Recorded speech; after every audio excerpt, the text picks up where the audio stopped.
Hallo Deutschlerner! I'm here today with Doris Kieven-Frank, and she is from the German-American Committee of St. Louis and also the Missouri Germans Consortium. We're going to talk today about some of the awesome German-related stuff that goes on around St. Louis and why German is such a big part of Missouri's history, as well as its present and its future. First of all, would you do me the honor of introducing yourself, telling us a little bit about yourself? You're part of both this German-American Committee and the Missouri German Consortium. We're going to talk about both of them, but let's start with the German-American Committee. And what is it that this group does, and a little bit of background there? I'm actually a writer. I've been writing for over 30 years, and I write history. One of my favorite subjects of history is German immigration. And I've presented papers for the Society of German American Studies, and I quite often talk about immigration societies of the 1830s, especially ones that came to Missouri. So that was how my interest got started. I've written several books, and I've also done an international traveling exhibit that traveled all across Germany and across the United States on German immigrants, and a book and a documentary. So that's my background of what I've been doing. The German American Committee, they were created in 1983. That's when we celebrated the tricentennial of Germans coming to America and the families that came to Krefeld. And in 1983, the president declared German American Day for October 6th. And a group of German organizations in St. Louis got together to celebrate the tricentennial and found out it was so helpful amongst all of them to be working together and to be knowledgeable about what dates each of them were doing events, and just working together gave them more strength. And so they created what's called the German American Committee. And it'll be 40 years old soon. And the German American Committee is a representative, generally the president, of about 15 different German organizations that still exist in St. Louis. Some of these organizations are 150 years old. Some of these organizations are celebrating their 75th anniversary. Many of them are much older than the German American Committee, but that's what started them. Wow, there's 15, you said? There's Bayern Verein, Badischer Verein, German Cultural Society, the German School, German Heritage Society, the St. Louis Stuttgart Sister Cities, St. Charles Stuttgart Sister Cities, German Heritage Association in St. Charles County, Stammtisch, the Schützenverein, the Schulplattler, just to name a few.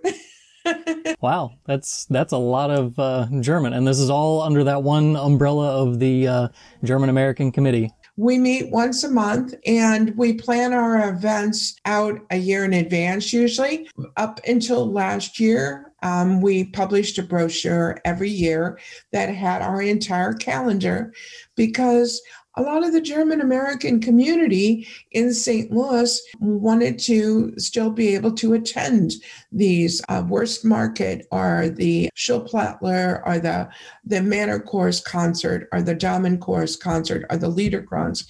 And they want to be able to plan these and attend these, and they don't want to have conflicts in their scheduling.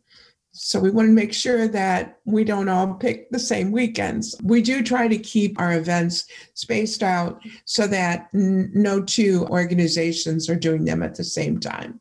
I think I went to an Oktoberfest over in St. Charles once, and I've been to a couple of other events. I just did an interview with the Stammtisch group that's a part of your organization as well. I was just amazed at how many things there are in the area around St. Louis, and not just St. Louis, but even further out into Missouri. Just how many things there are in German culture and German language related. The German school, I'm actually having an interview with them soon as well. It's just so much German stuff going on. Why is it that there is such a huge German draw in Missouri and in the St. Louis area?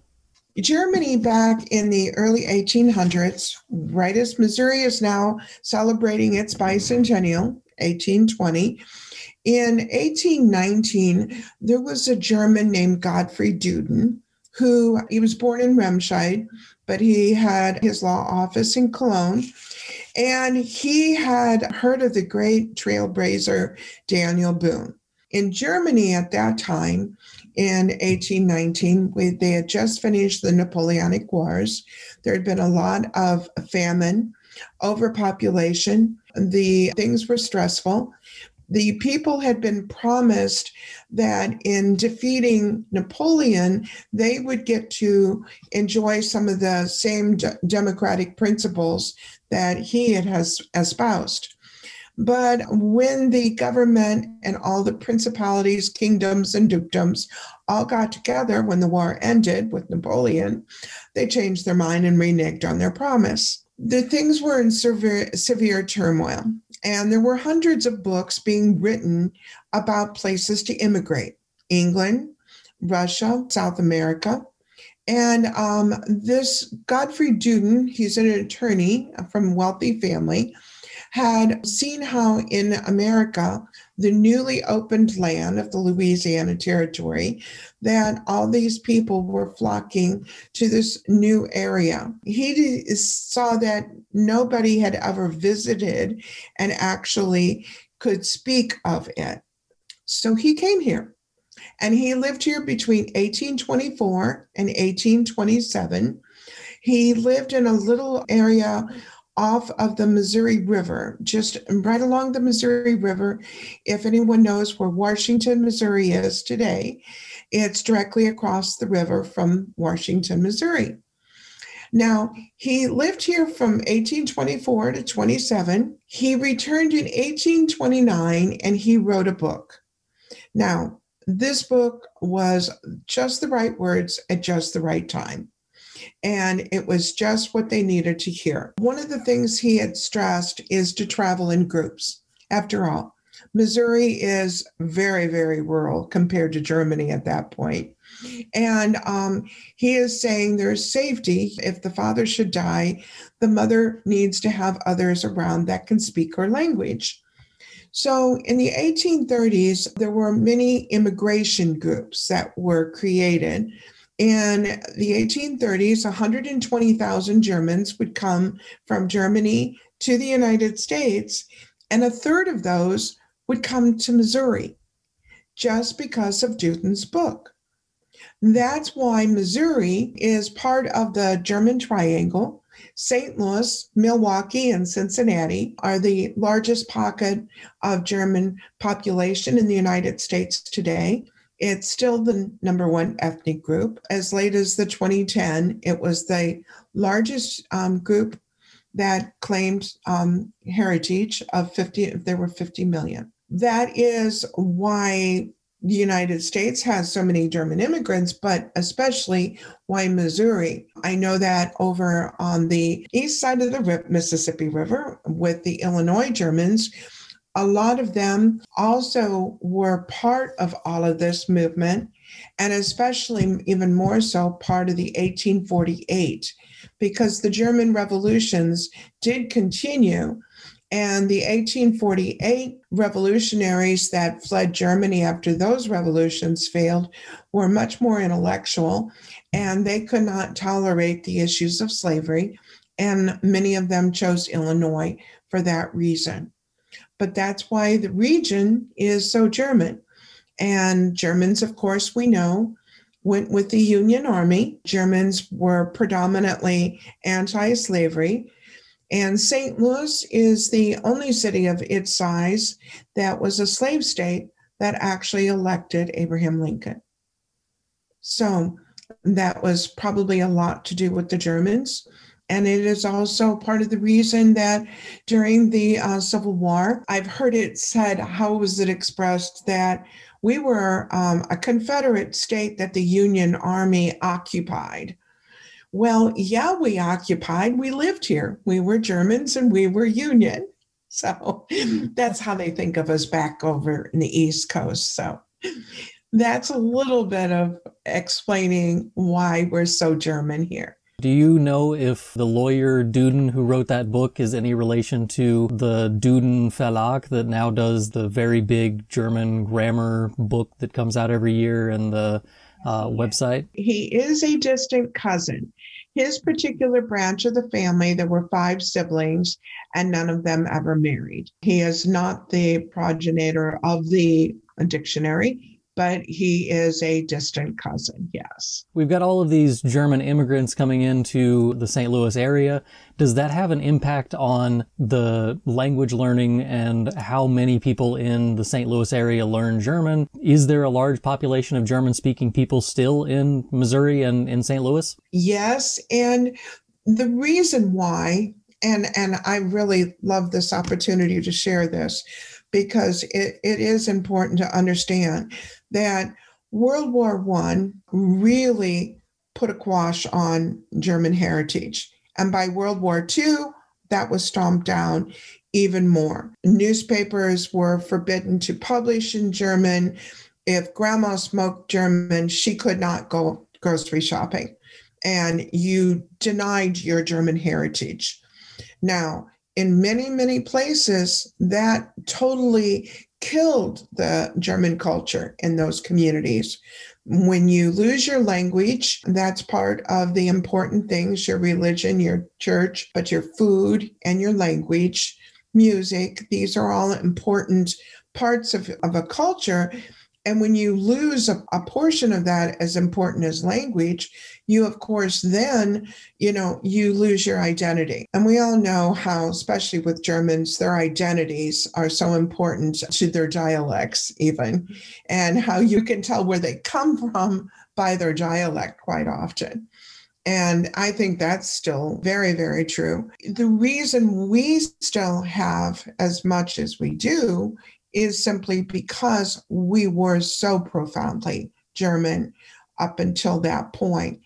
And then during World War II, but especially after World War II, a lot of Germans would immigrate to the United States after World War II, would come to this area because they already had family here.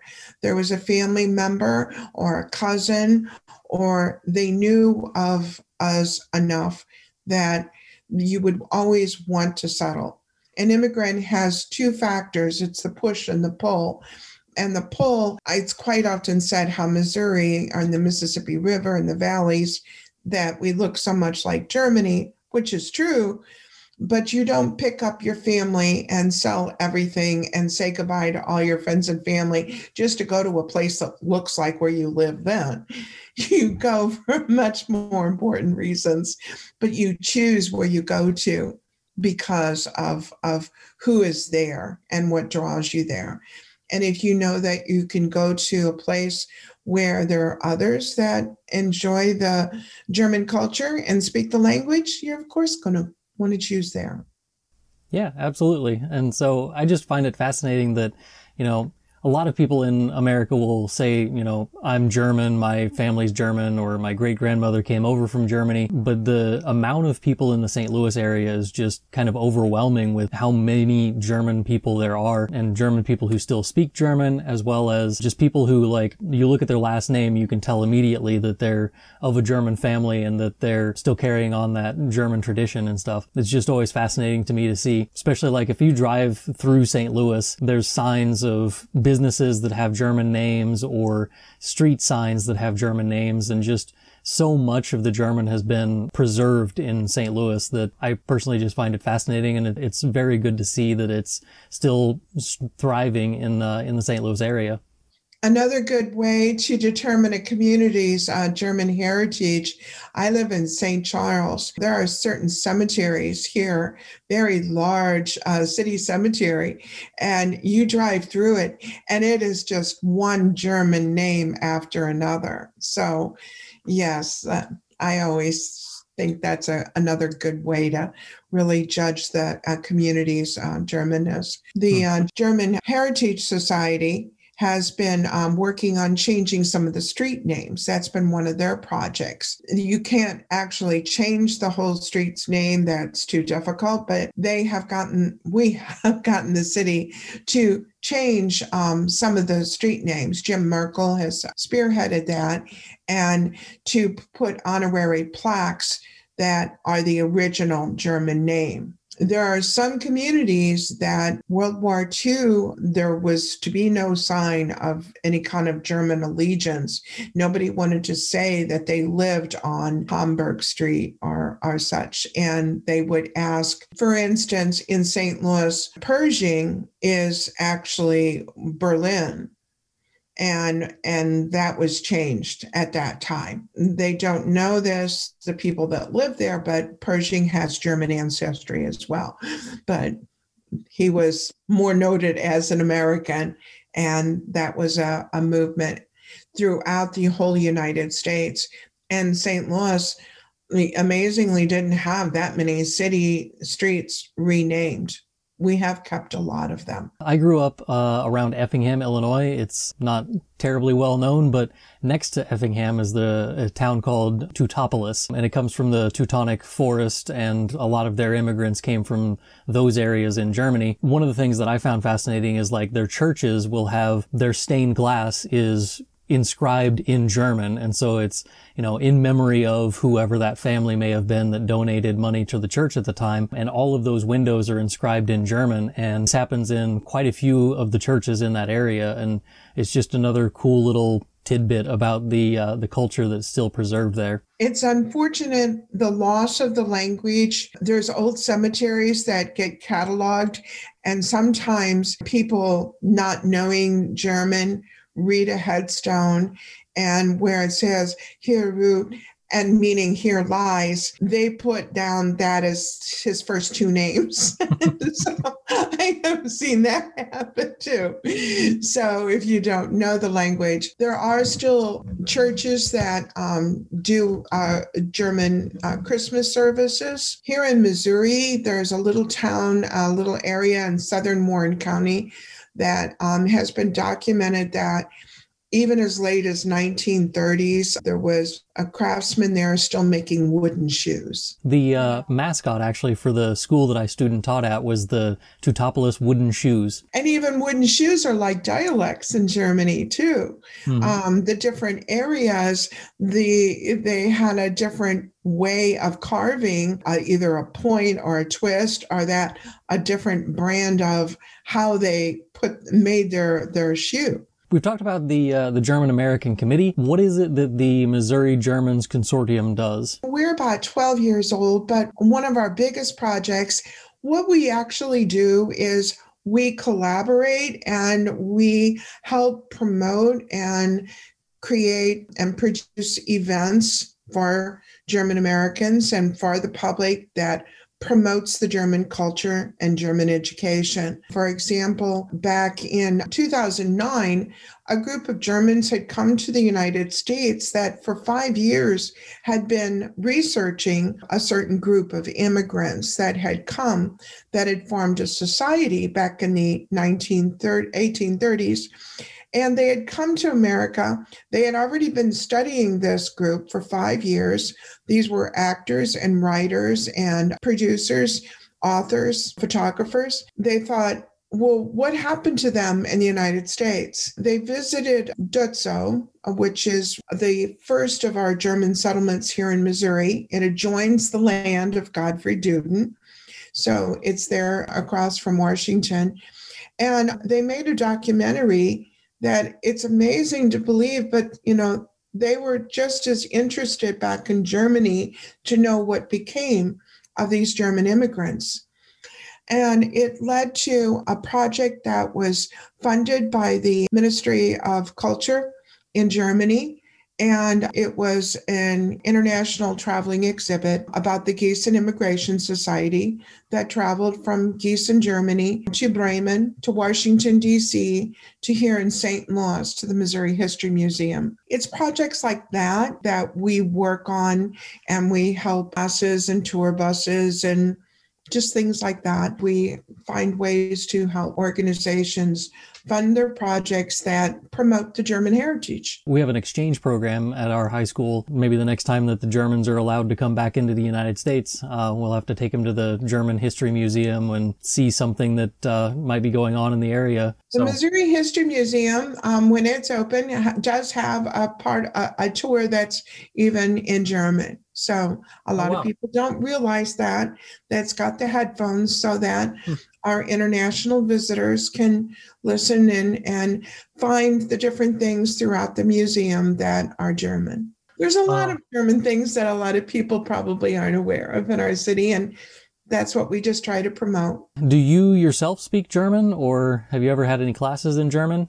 Many, many years ago, I started out. I had a friend who was a former CIA agent. He thought he could easily teach me. He could teach soldiers. He could teach me, but that wasn't too productive.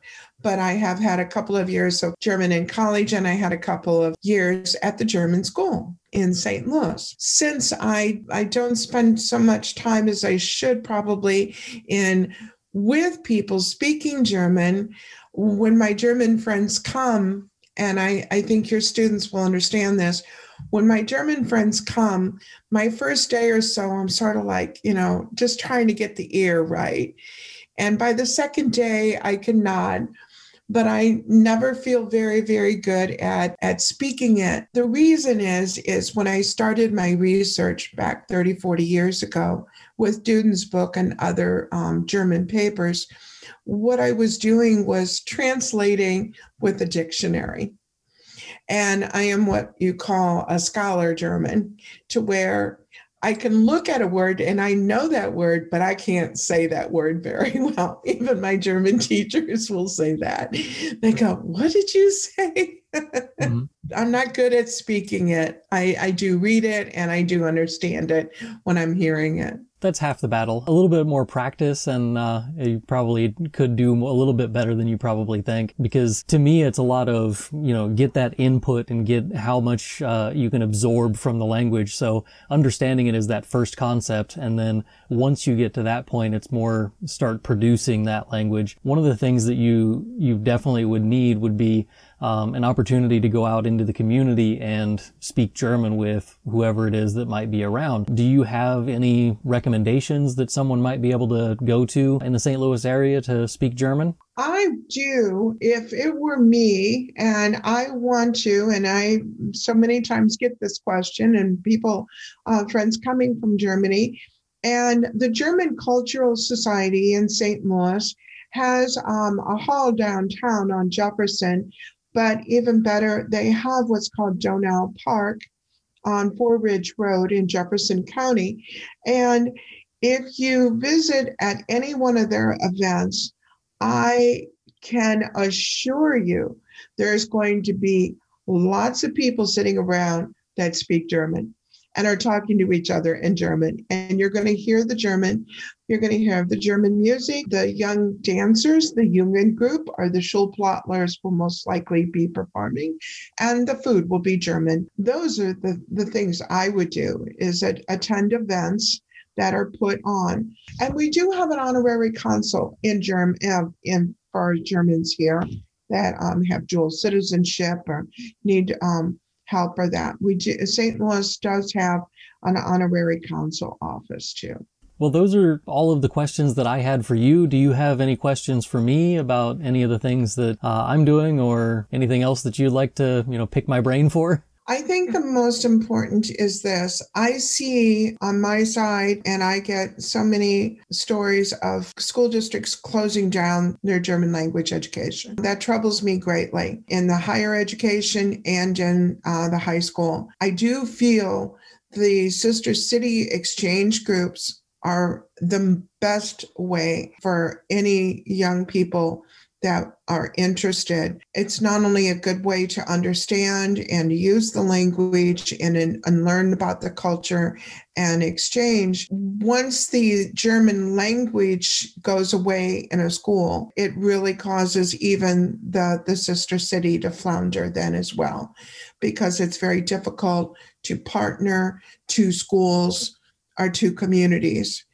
And this troubles me. Anyone can help me to find a way to get a school district or educational board to understand how important it is to our young people to experience all cultures and what all the German culture means to Americans. I would like to hear that answer anytime. I have heard a lot of schools, getting rid of their German program and moving to either just having Spanish, or some places have Spanish and French, but they lost their German program. The school that I student taught at that I mentioned before, I don't believe they have German anymore. The high school I attended doesn't have German anymore. One of the things that I like about our program that we have at the school that I teach at now is I helped to build an exchange program with Germany. So we have a host family school in Germany. It's in the Black Forest, and it's supposed to be every other year we travel to Germany and they travel to see us.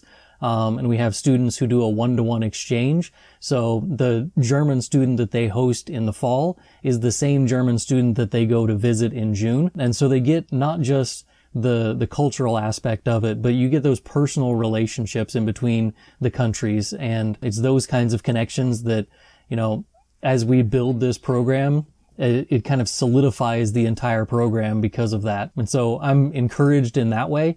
But even now I've seen like my own classroom numbers of how many students I have in German 1 and 2. Those numbers are going down. So it may eventually be something that is out of my control, that if there's nobody taking the class, what's the point in keeping me around? So it is troubling. And I think that the outreach like what you're doing is another way that we can help build up those language programs, is that if you see German out in your community and you continually see, how important it is to your area around you and your history and your culture of your own people, knowing that can help to build those programs up a little bit more as well. Well, thank you. And thank you for this opportunity to share a little bit more about the German American Committee.